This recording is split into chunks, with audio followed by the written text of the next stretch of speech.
Save KGF United front ವತಿಯಿಂದ Kolar deputy commissioner ಸನ್ಮಾನ್ಯ MR. Ravi ಅವರಿಗೆ ನಾವು ಉತ್ಪೂರ್ವಕವಾದ ಧನ್ಯವಾದಗಳನ್ನು ಅರ್ಪಿಸುತ್ತೇನೆ.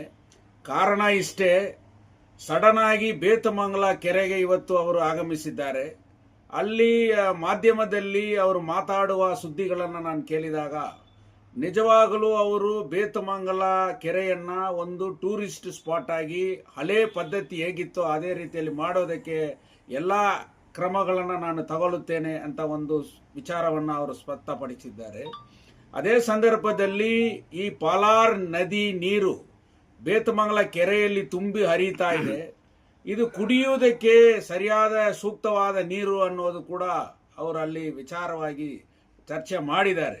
ಆ ಸಂದರ್ಭದಲ್ಲಿ ಕೆಜಿಎಫ್ ಜನರ ವಿಚಾರವನ್ನ ಮಾಧ್ಯಮದ ಸುದ್ದಿಗಾರರು ಅಲ್ಲಿ ಅವರಿಗೆ ಕೆಜಿಎಫ್ನಲ್ಲಿ ಕುಡಿಯೋದಕ್ಕೆ ನೀರಿಲ್ಲ, ಇಲ್ಲಿ ಎಲ್ಲರೂ ಕೂಡ ಬಿಂದಿಗೆ ನೀರನ್ನ ಮಾರಾಟಕ್ಕೆ ತಗೊಂಡು ಕುಡಿತಾ ಇದ್ದಾರೆ, ಅದರಿಂದ ಹಲವಾರು ಹೆಲ್ತ್ ಇಶ್ಯೂ ಬರ್ತಾ ಇದೆ ಅಂತ ಕೂಡ ಅಲ್ಲಿ ಮಾಧ್ಯಮದವರು ಅವರಿಗೆ ತಿಳಿಸಿರುವ ವಿಚಾರ ಕಂಡು ಬರ್ತಾ ಇದೆ.